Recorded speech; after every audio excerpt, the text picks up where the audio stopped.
નમસ્કાર વિદ્યાર્થી મિત્રો, ફરી એકવાર સ્વાગત છે આપ સૌનું. આપણે ધોરણ 12 ના પ્રકરણ નંબર 1 સજીવોમાં પ્રજનનની ચર્ચા કરતા હતા. આજે એમાં આગળ વધીએ, પણ પહેલા થોડુંક ગયા લેક્ચરને યાદ કરી લઈએ. તો લાસ્ટ લેક્ચરમાં આપણે લિંગી પ્રજનનની ઘટનાઓની ચર્ચા કરતા હતા અને લિંગી પ્રજનનમાં મુખ્યત્વે 3 ઘટનાઓ આપણે વર્ણવી હતી: પૂર્વફલન ઘટનાઓ, ફલન અને પશ્ચફલન ઘટનાઓ. પૂર્વફલન ઘટનાઓમાં આપણે 2 પેટા તબક્કા પાડી ગયા: જન્યુ જનન અને જન્યુ વહન. અને એમાંથી જન્યુ જનન એટલે કે જન્યુઓના નિર્માણની આપણે ચર્ચા કરી ગયા. અને જન્યુ જનનમાં સાથે સાથે આપણે એ પણ ચર્ચા કરી કે સમજન્યુ કોને કહેવાય, વિષમજન્યુ કોને કહેવાય. પછી સજીવોમાં જાતીયતા એટલે એકલિંગી સજીવો અને દ્વિલિંગી સજીવોની વાત કરી હતી. જન્યુ જનન દરમિયાન કોષ વિભાજનની પણ ચર્ચા આપણે ગયા લેક્ચરમાં કરી ગયા. આજે પૂર્વફલન ઘટનાનો બીજો તબક્કો જોઈએ, અને એ બીજો તબક્કો છે જન્યુ વહન.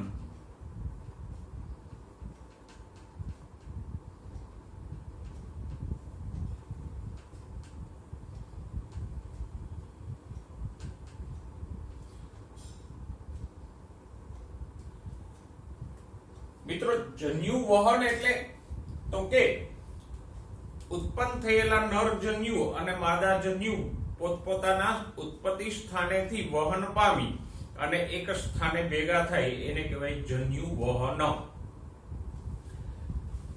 પ્રાણીઓ હોય કે વનસ્પતિઓ, નર જન્યુ અને માદા જન્યુ છે એ અલગ અલગ જગ્યાએ ઉત્પન્ન થતા હોય.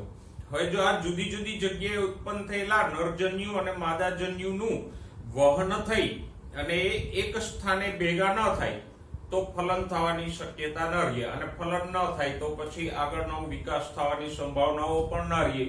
એટલે જન્યુ નિર્માણ પછી જન્યુઓનું વહન થવું અગત્યનું છે. એ જોઈએ કે જન્યુ વહન કઈ કઈ રીતે થાય. તો કે પોઈન્ટ નંબર 1, ઘણી લીલ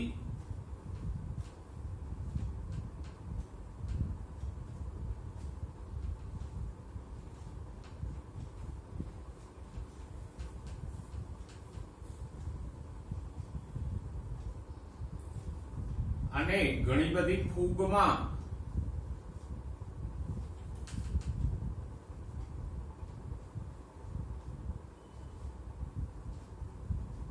બંને જન્યુઓ ચલિત હોય, એટલે કે નરજન્યુ અને માદા જન્યુ બંને કસાધારી અને ચલિત હોય.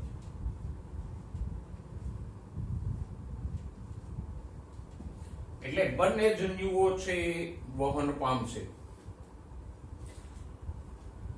એનાથી આગળ જુઓ તો ઘણી બધી વનસ્પતિઓ, અમુક લીલ, પછી ઘણી બધી ફૂગ,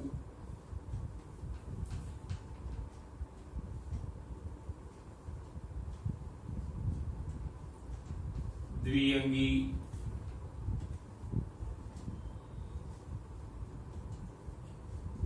ત્રિઅંગી, આ બધી જે નીચેની કક્ષાની વનસ્પતિઓ છે એમાં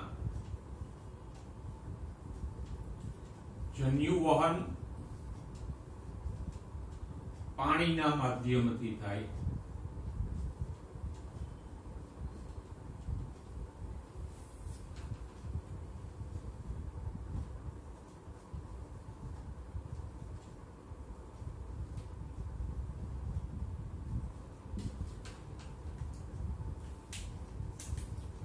તો લીલ, ફૂગ, દ્વિઅંગી અને ત્રિઅંગીમાં જન્યુ વહન છે એ કોના દ્વારા થાય છે?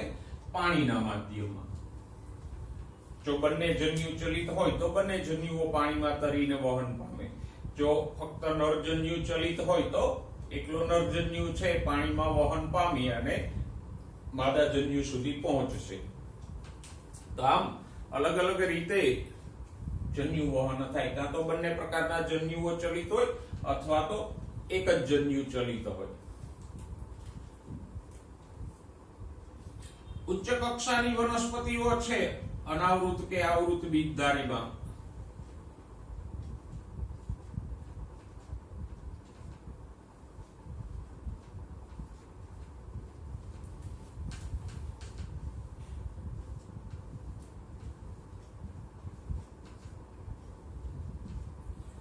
એમાં આપણે જન્યુ વહનની વાત કરીએ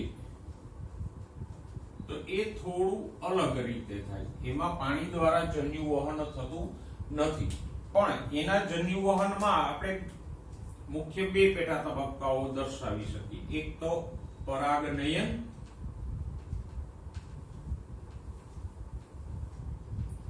અને બીજું છે પરાગરજનું અંકુરણ.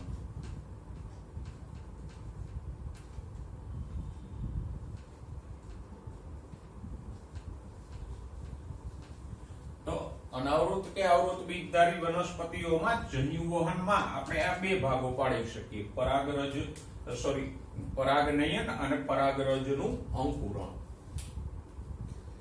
પણ પહેલા આપણે એ સમજી લઈએ કે આવૃત બીજધારીમાં નરજન્યુ અને માદાજન્યુઓ હોય ક્યાં, એ ઉત્પન્ન ક્યાં થાય.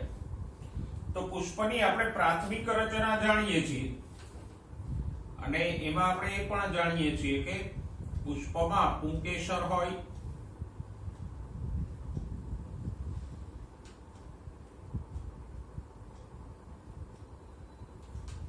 અને પુંકેસરના આ ફૂલેલા ભાગને કહેવાય પરાગાશય.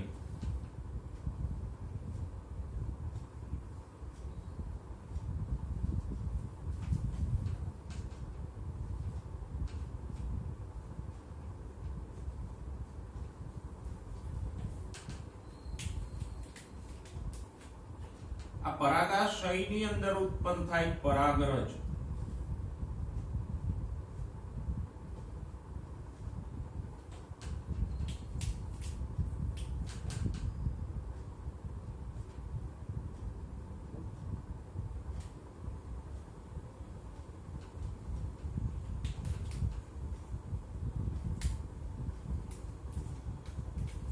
અને પરાગરજની અંદર બે અચલિત નરજન્યુઓનું નિર્માણ થાય.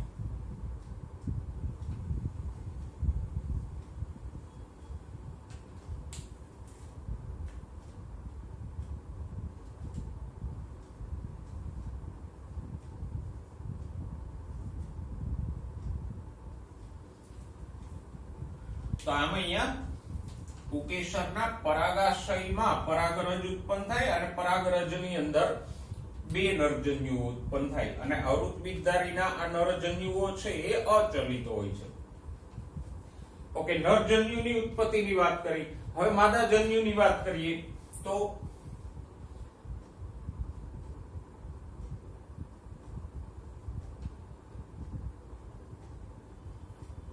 માદાજન્યુ છે એ સ્ત્રીકેસરમાં આવેલા અંડકની અંદર ઉત્પન્ન થશે.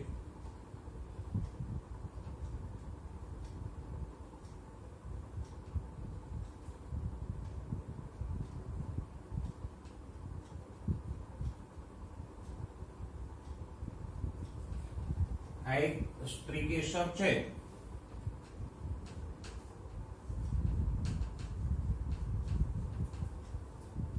તો એના ટોચના ફૂલેલા ભાગને કહેવાય પરાગાસન, આ ભાગને કહેવાય પરાગવાહિની,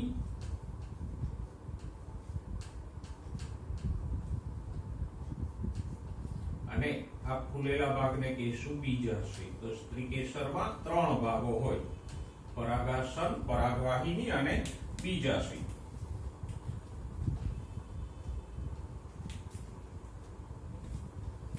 બીજાશયની અંદર અંડકો આવેલા હોય. આપણે એક અંડક અહીંયા દોરીએ તો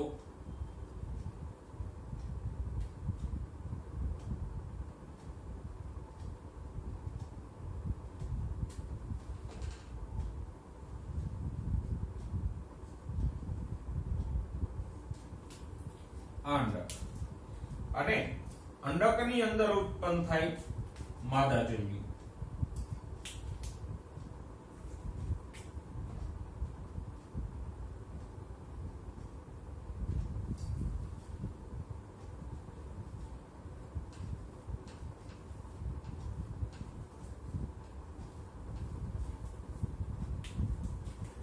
તો આમ આવૃત બીજધારીમાં નરજન્યુ અને માદાજન્યુની ઉત્પત્તિ ક્યાં થાય?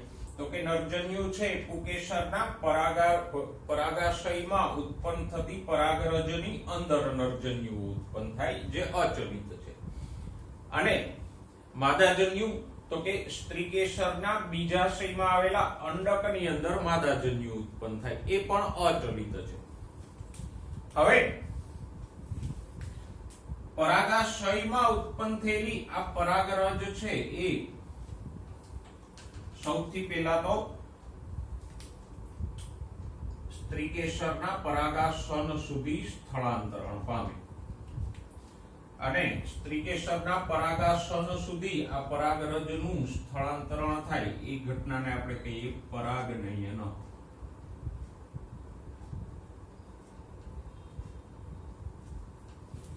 આમ સપુષ્પી વનસ્પતિઓમાં જન્યુ વહન દરમિયાન પહેલા પરાગનયન થાય, એટલે કે પુકેસરની પરાગરજ છે એ સ્ત્રીકેસરના પરાગાસન સુધી પહોંચે.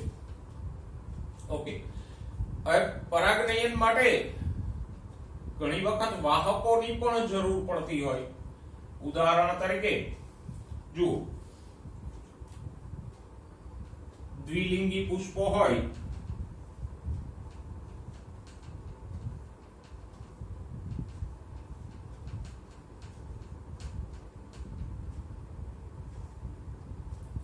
દાખલા તરીકે વટાણા,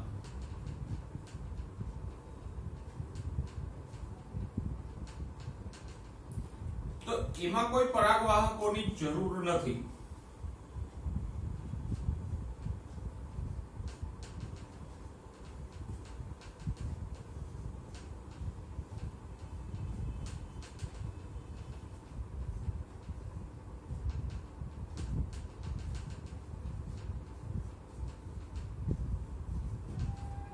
શા માટે?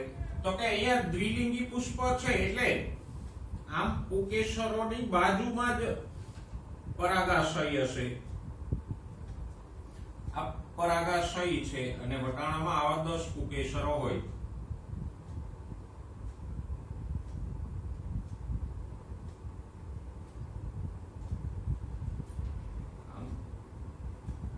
આ બધા પુકેસરોના પરાગાશયો છે.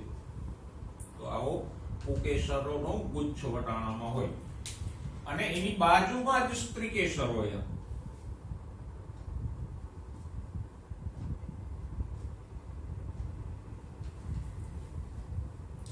તો અહીંયા કોઈ પરાગવાહકની જરૂરિયાત નહીં રહે, એટલા માટે રહે કે પરાગાશય અને પરાગાસન બે બાજુમાં જ છે, તો સહેલાઈથી પરાગરજ અહીંયા ટ્રાન્સફર થઈ શકશે. પણ ઘણા બધા એકલિંગી પુષ્પો છે, પછી એકલિંગી એક શબ્દની હોય કે એકલિંગી દ્વિશબ્દની હોય.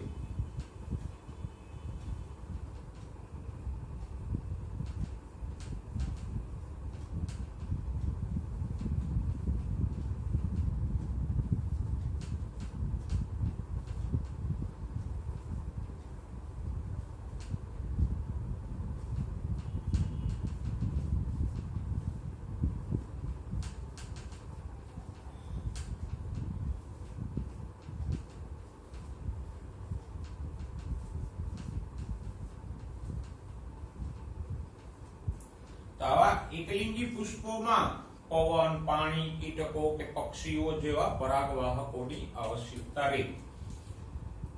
તો આમ આપણે આવૃત બીજધારીમાં જન્યુવહનમાં પહેલા પરાગનયનને સમજ્યા. ઓકે, પણ હવે સવાલ એ થાય કે પરાગનયનથી તો પરાગરજ છે ફક્ત પરાગાસન સુધી જ પહોંચી, જ્યારે માદાજન્યુ તો છે કયા છે અંડકની અંદર. તો હવે આ પરાગરજમાં રહેલા નરજન્યુઓ છે એ માદાજન્યુ સુધી કેમ પહોંચે? તો કે એને માટે બીજા તબક્કાની વાત કરીએ, પરાગરજનું અંકુરણ. હવે આ જે પરાગરજ છે એ આમ એક પરાગ નલિકા ઉત્પન્ન કરે, એટલે કે પરાગરજના અંતઃફળમાંથી આવી એક પાતળી નલિકા ઉત્પન્ન થાય.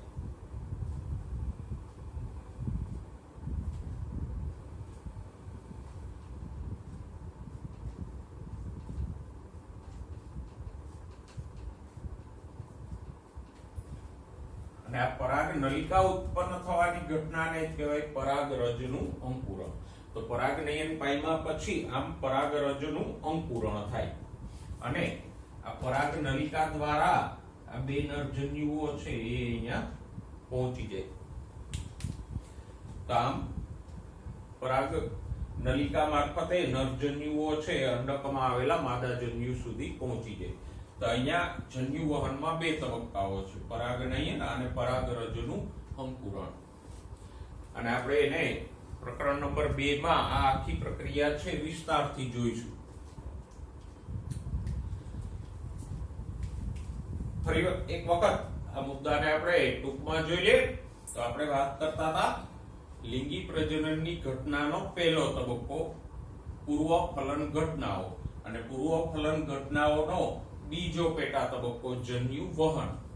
તો ઘણી બધી લીલ અને ફૂગ જેમાં બંને જન્યુઓ ચલિત હોય તો એમાં નરજન્યુ અને માદાજન્યુ બંને પાણીમાં તરી અને વહન પામશે. પછી મોટાભાગની લીલ, ફૂગ, દ્વિઅંગી અને ત્રિઅંગીમાં જન્યુ વહન પાણીના માધ્યમથી થાય. જ્યારે અનાવૃત કે આવૃત બીજધારીમાં જન્યુ વહન છે એમાં આપણે બે ભાગ પાડી શકીએ. પરાગનયન જેના દ્વારા પુકેસરની પરાગરજ છે એ પરાગાસન સુધી પહોંચે અને પરાગનયનમાં દ્વિલિંગી પુષ્પો હોય તો ઘણામાં કોઈ વાહકોની જરૂર નથી રહેતી, પણ એકલિંગી પુષ્પો હોય તો એમાં પવન, પાણી, પક્ષીઓ કે કીટકો જેવા પરાગવાહકોની જરૂરિયાત રહે. પરાગનયન પછી થાય પરાગરજનું અંકુરણ, એટલે કે પરાગરજમાંથી આવી એક પાતળી પરાગનલિકા ઉત્પન્ન થાય અને એ પરાગનલિકા દ્વારા નરજન્યુઓ છે એ માદાજન્યુ સુધી પહોંચે. પણ અહીંયા બંને જન્યુઓ અચલિત છે, નરજન્યુઓ પણ અચલિત છે અને અંડકમાં આવેલો માદાજન્યુ પણ. ઓકે વિદ્યાર્થી મિત્રો, જન્યુ વહન તમે સમજી ગયા છો, પણ જન્યુ વહનમાં એક વસ્તુ ખાસ યાદ રાખજો કે મોટાભાગની વનસ્પતિઓ અને મોટાભાગના પ્રાણીઓમાં નરજન્યુ છે એ વહન પામે છે, માદાજન્યુ છે એ તો મોટાભાગના કિસ્સાઓમાં અચલિત હોય. તો અહીંયા નરજન્યુનું વહન થાય છે માટે એનો વ્યય થવાની સંભાવના પણ ઊંચી રહે, એટલે કે નાશ થવાની સંભાવના પણ ઊંચી રહે. એટલે જ માદાજન્યુની સાપેક્ષે નરજન્યુની સંખ્યા ઘણી બધી મોટી હોય. દાખલા તરીકે મનુષ્યની જ વાત કરો તો મનુષ્યમાં દરેક માસિક ચક્રમાં એક જ માદાજન્યુ એટલે અંડકોષ ઉત્પન્ન થાય, પણ એની સામે નરજન્યુઓ એટલે શુક્રકોષોની સંખ્યા કરોડોમાં હોય. વહન થાય છે તો આ વહન દરમિયાન ઘણા બધા નરજન્યુઓ છે એ નાશ પામી જાય. તો આમ નાશ થવાની કે વ્યય થવાની સંભાવના ઊંચી હોવાને કારણે મોટાભાગના સજીવોમાં નરજન્યુઓની સંખ્યા માદાજન્યુની સાપેક્ષે ઘણી બધી વિશાળ હોય.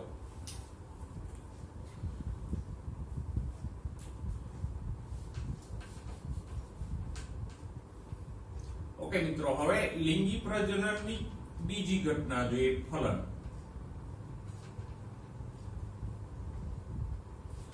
ફલનને ઘણીવાર જન્યુ યુગ્મન પણ કહેવામાં આવે. ફલન માટે વપરાતો બીજો પર્યાયી શબ્દ કયો છે? જન્યુ યુગ્મન.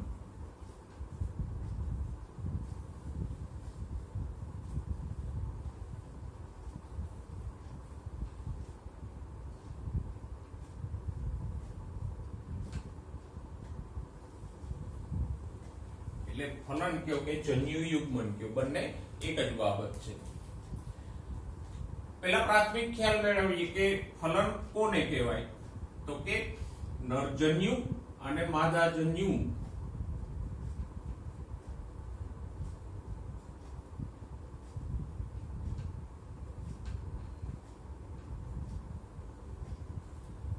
જન્યુ વહનની ક્રિયા દ્વારા એક સ્થાને ભેગા થાય, વહન પામીને.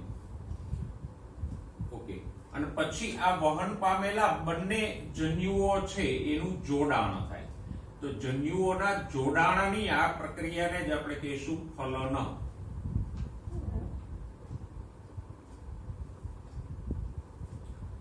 તો આમ ફલન એટલે બીજું કઈ નહીં પણ નરજન્યુ અને માદાજન્યુનું જોડાણ.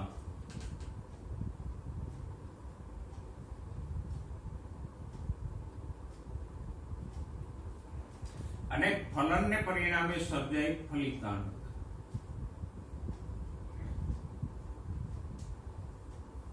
ફલિતાંડ માટે બીજો શબ્દ વપરાય યુગ્મનજ. તો આમ નરજન્યુ અને માદાજન્યુ વચ્ચેના જોડાણને આપણે કહીશું જન્યુ યુગ્મન કે ફલન, અને ફલનને પરિણામે ફલિતાંડ અથવા તો યુગ્મનજ નામના એક કોષનું નિર્માણ થાય. ઓકે, થોડીક વચ્ચે વધારાની વાત લઈ લઈએ. આપણે અગાઉ શીખી ગયા કે જન્યુઓ હંમેશા એકકીય હોય, એટલે કે એમાં રંગસૂત્રોનો એક જ સેટ હોય, અને એકકીયને આપણે સ્મોલ n થી દર્શાવતા હતા. અને જન્યુઓ હંમેશા એકકીય જ હોય. હવે જ્યારે ફલન થાય ત્યારે તો કે બે એકકીય નરજન્યુઓનું જોડાણ થાય એટલે ફલિતાંડ હંમેશા કેવું બનશે? દ્વિકીય. કારણ કે રંગસૂત્રનો એક સેટ નરજન્યુમાંથી આવે, રંગસૂત્રનો બીજો સેટ માદાજન્યુમાંથી આવે, એટલે ફલિતાંડમાં રંગસૂત્રોના બે સેટ થઈ જાય, અને એને આપણે શું કહીએ? 2n અથવા દ્વિકીય. તો આમ જેમ જન્યુઓ હંમેશા એકકીય હોય એમ ફલિતાંડ હંમેશા દ્વિકીય હોય. ઓકે, મૂળ વાત ઉપર પાછા આવીએ તો ફલન છે એ મહત્વનો તબક્કો છે, કારણ કે ફલન વિના આગળનો વિકાસ શક્ય ન થાય. મોટે ભાગે ફલન થાય, ફલિતાંડ બને, અને પછી ફલિતાંડમાંથી નવો સજીવ ઉત્પન્ન થતો હોય. તો ફલન છે લિંગી પ્રજનનનો એક અતિશય મહત્વનો તબક્કો છે. ફલનના પ્રકારો જોઈએ. ફલન ક્યાં થાય છે એના આધારે ફલનના બે પ્રકારો જોઈએ. ફલનનો પહેલો પ્રકાર છે અંતઃફલન. સોરી, આપણે પહેલા બાહ્ય ફલન લખીએ.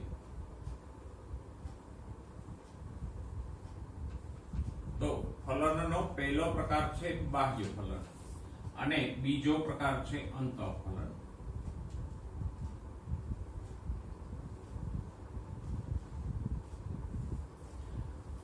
આમ ફલન ક્યાં થાય છે એના આધારે અથવા તો ફલનના સ્થાનના આધારે આપણે ફલનને બે પ્રકારોમાં વહેંચી શકીએ. એક છે બાહ્ય ફલન અને બીજું છે અંતઃફલન. જોઈએ બંને વચ્ચેનો તફાવત. બાહ્ય ફલન તો કે એ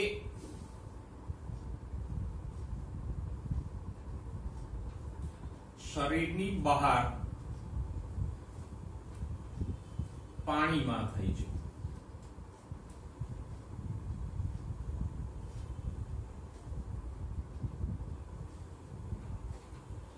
અને શરીરની બહાર થાય છે માટે જ આપણે એને બાહ્ય ફલન કીધું. જ્યારે અંતઃફલન છે એ માદાના શરીરની અંદર થાય.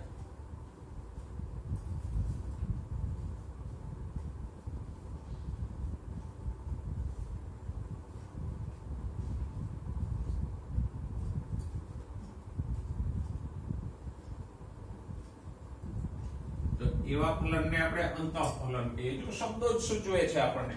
બાહ્ય એટલે શરીરની બહાર, અને અંતઃ એટલે શરીરની અંદર ફલન થાય એવું. ઓકે, બાહ્ય ફલન કોણ દર્શાવે?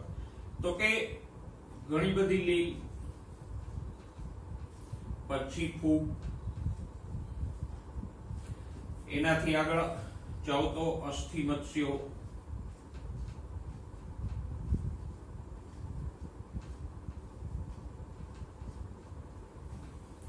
દેડકા જેવા ઉભયજીવીઓ,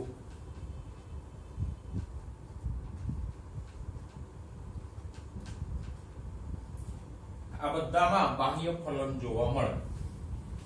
અંતઃફલન તો કે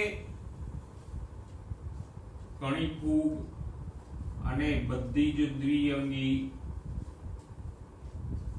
બધી જ ત્રિઅંગી,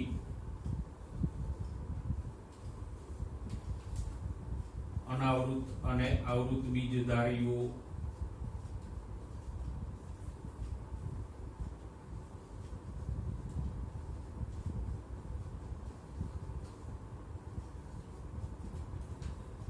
પ્રાણીઓની વાત કરો તો સરીસૃપ,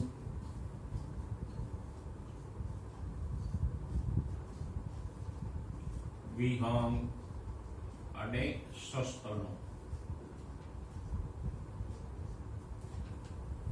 આ બધા અંતઃફલન દર્શાવે. ઓકે, હવે બેના ફાયદા ગેરફાયદાની વાત કરીએ તો બાહ્ય ફલનનો ગેરફાયદો એ છે કે એમાં ફલનની શક્યતાઓ ઓછી રહે.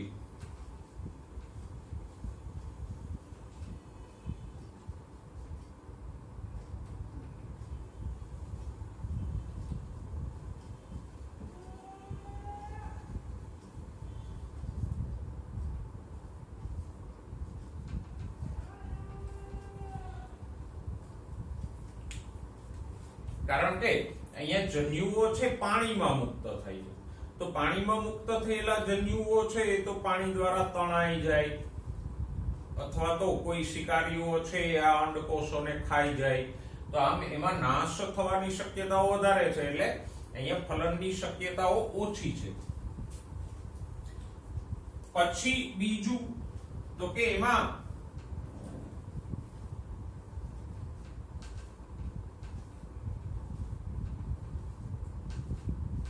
એક જ સ્થળે અને એક જ સમયે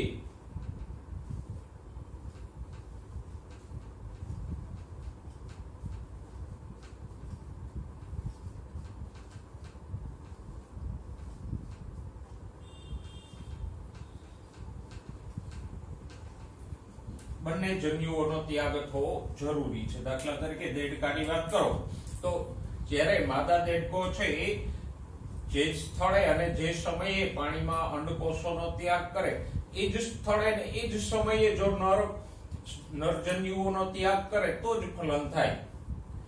જો બંને વારાફરતી જન્યુઓનો ત્યાગ કરશે તો પછી ફલન થવાના કોઈ ચાન્સીસ રહેશે નહીં. એટલે આમાં આ ગેરફાયદાઓ છે કે એમાં ફલનની શક્યતાઓ ઓછી રહે. પછી નરજન્યુ અને માદાજન્યુનો ત્યાગ એક જ સ્થળે ને એક જ સમયે થવો આવશ્યક છે. ઓકે, અહીંયા ફલનની શક્યતાઓ ઊંચી રહે છે.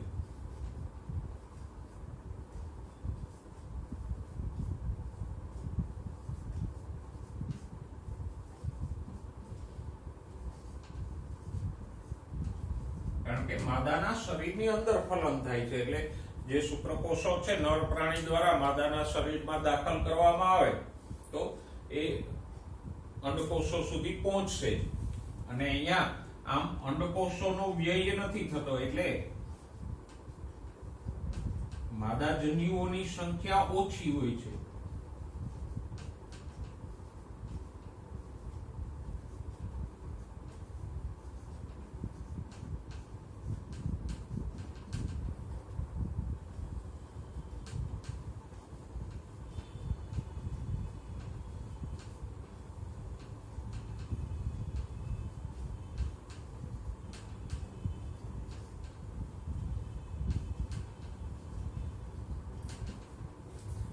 અહીંયા બંને જન્યુઓની સંખ્યા વધારે રહેવી જોઈએ, જ્યારે અહીંયા માદાજન્યુઓ વહન નથી પામતા એટલે માદાજન્યુઓની સંખ્યા ઓછી હશે તો ચાલશે.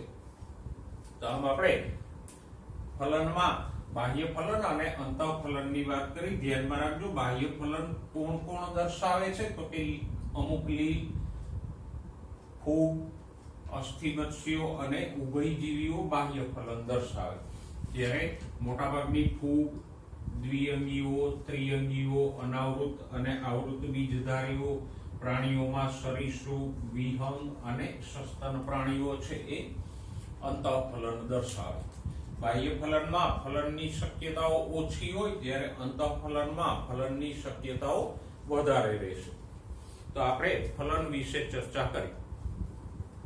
હવે ફલનને સંબંધિત એક નાનો એવો મુદ્દો આપણને આપ્યો છે, અસંયોગી જનન.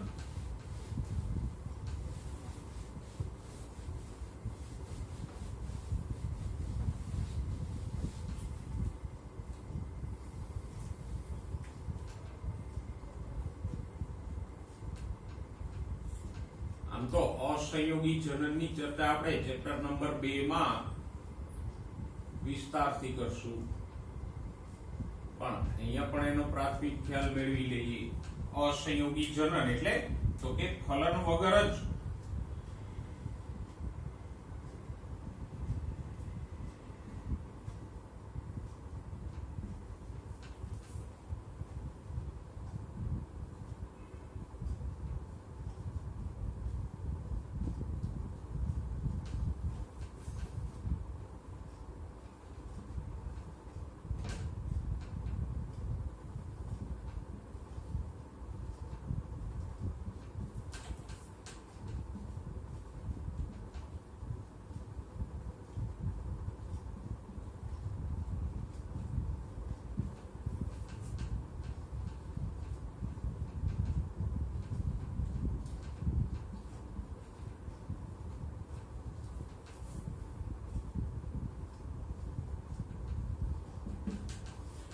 તો ફલન વિના જ નવા સજીવનો વિકાસ થાય તો એને આપણે શું કહીએ? અસંયોગી જનન. અહીંયા ફલન નથી થતું, પણ ફલન વિના એમનેમ જ અંડકોષમાંથી સીધો નવો સજીવ વિકાસ પામી જાય છે. અને એટલે જ આપણે બીજી બાબતે નોંધી શકીએ કે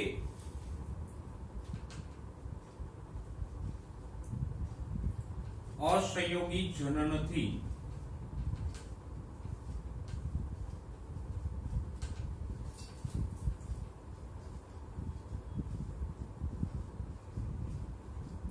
વિકાસ પામતો સજીવ હંમેશા એકકીય હોય.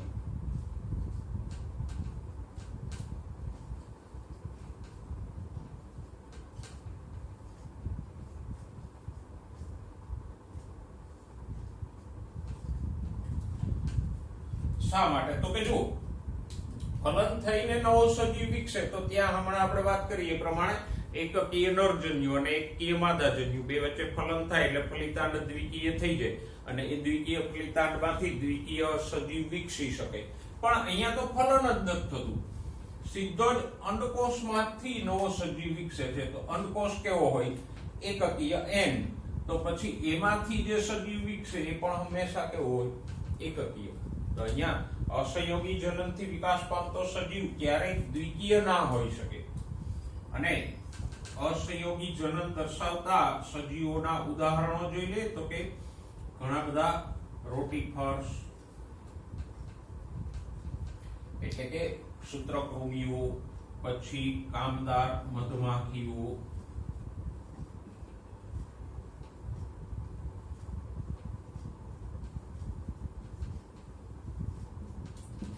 અમુક ગરોળીઓ,